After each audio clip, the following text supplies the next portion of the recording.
ফটিকছড়ি উপজেলা স্বাস্থ্য কমপ্লেক্সে চিকিৎসা কার্যক্রম সরেজমিন পরিদর্শন করেছেন নাজিরহাট পৌরসভার মেয়র লায়ন একেজাহিদ চৌধুরী। এই সময় তিনি নাজিরহাট অস্ত উপজেলা স্বাস্থ্য কমপ্লেক্সের সার্বিক কার্যক্রমের সন্তোষ প্রকাশ করে বলেন, এখানে এসে আমার খুবই ভালো লাগছে। আমি বেশ কয়েকজন রোগীর সাথে কথা বললাম, আপনারা দেখেছেন, বিশেষ করে শিশুর গার্ডিয়ান, তাদের সাথে কথা বললাম, তাদের কথাবার্তা ভালো লাগলো। এই হাসপাতাল কিন্তু একটা অবহেলিত হাসপাতাল ছিল, আপনারা জানেন। তো এখন বিশেষ করে আমাদের আরফিন আজিম সাহেব আসার পর থেকে আমি যেহেতু আগেও এসেছি, আমি দেখেছি এখানে অনেক কিছু নতুন সংযোজন আমি দেখতে পাচ্ছি। এই সময় মেডিকেলের প্রতিষ্ঠা লগ্নে অবদান রাখাই নাজিরহাটের দানবীর পরিবারের প্রতি কৃতজ্ঞতা জানিয়ে মেয়র আরো বলেন, আপনারা জানেন এই হাসপাতালের জমি যিনি দিয়েছেন মরহুম জহুরুল হক চৌধুরী, আব্দুল বারী চৌধুরীর সন্তান। তাদের ব্যাপারে কিন্তু আমরা অনেকে অজ্ঞ আছি, অর্থাৎ আমরা জানি না এই হাসপাতালটা এখানে কিভাবে প্রতিষ্ঠিত হলো।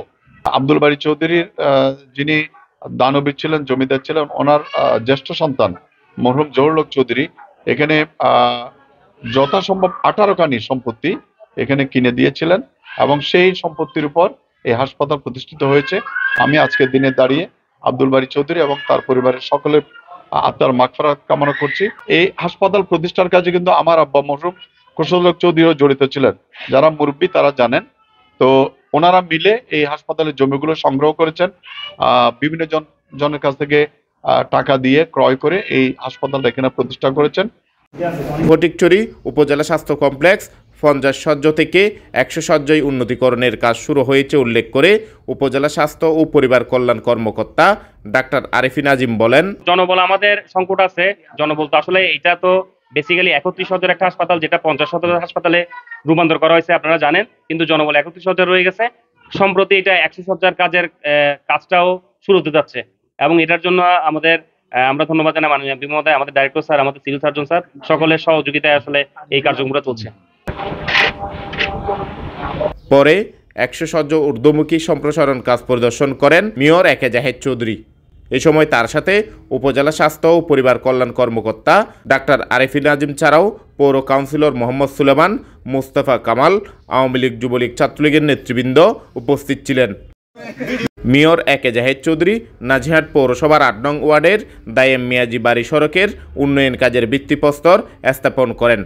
এই সময় panel mayor Mohammad Ali, councillor Mohammad Sulaiman, Mustafa Kamal, Hasina Momtaz, পৌর কর্মকর্তা ও এলাকার বিশিষ্টজন উপস্থিত ছিলেন। মোনাজাত করেন মোহাম্মদ আমানুল্লাহ।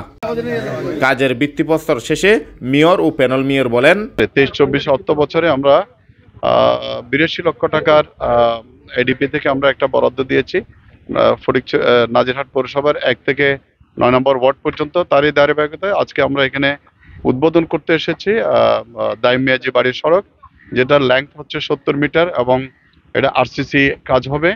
তো আমরা এভাবে চেষ্টা করে যাচ্ছি, আমাদের প্রত্যেকটা ওয়ার্ডে এই ধরনের কাজ চলমান আছে এবং অনেকগুলো কাজ শেষ হয়ে গেছে এবং এটা শুধু একটা প্রজেক্টের কাজ, অর্থাৎ এটা এডিবির কাজ। এভাবে আমাদের অনেকগুলো প্রজেক্ট আমরা হাতে নিয়েছি আল্লাহর রহমতে, আপনাদের দোয়ায়। এবং এখানে যে চৌরগাপাড়া সড়ক আছে এটাও আমাদের ইউজি 4-এ দেয়া আছে। আপনাদের আশ্বস্ত করতে চাই এই কাজটাও ইনশাল্লাহ অচিরেই শুরু করা হবে। এই বছরেরই প্রথম কাজটা আমরা, এটা অত্যন্ত মানে গুরুত্বপূর্ণ সড়ক, যেটা আমাদের চৌরগাপাড়া ওই 8 নম্বর ঢুকে 4 নম্বর দিয়ে বাজারে বাইর হয়। এটা এই রোডটা কিন্তু ভঙ্গুর। আমাদের মেয়র মহোদয়কে বলার সাথে সাথে এটার বরাদ্দ দিয়েছেন। এই রোডটা কিন্তু আমাদের মেয়র মহোদয় ইউজি 4-এ, যেটা আমাদের অলরেডি এস্টিমেট এসে গেছে এবং ইঞ্জিনিয়ার মহোদয় নিয়ে হয়ে গেছে দ্রুত। এই রোডটা কিন্তু 70 মিটার আপাতত, এই রোডটা বেশি খারাপ এই জায়গাটা। এর পরবর্তী জায়গাটা আমাদের দ্রুত ইনশাল্লাহ খুব শীঘ্রই রোডটার কাজ শুরু হবে।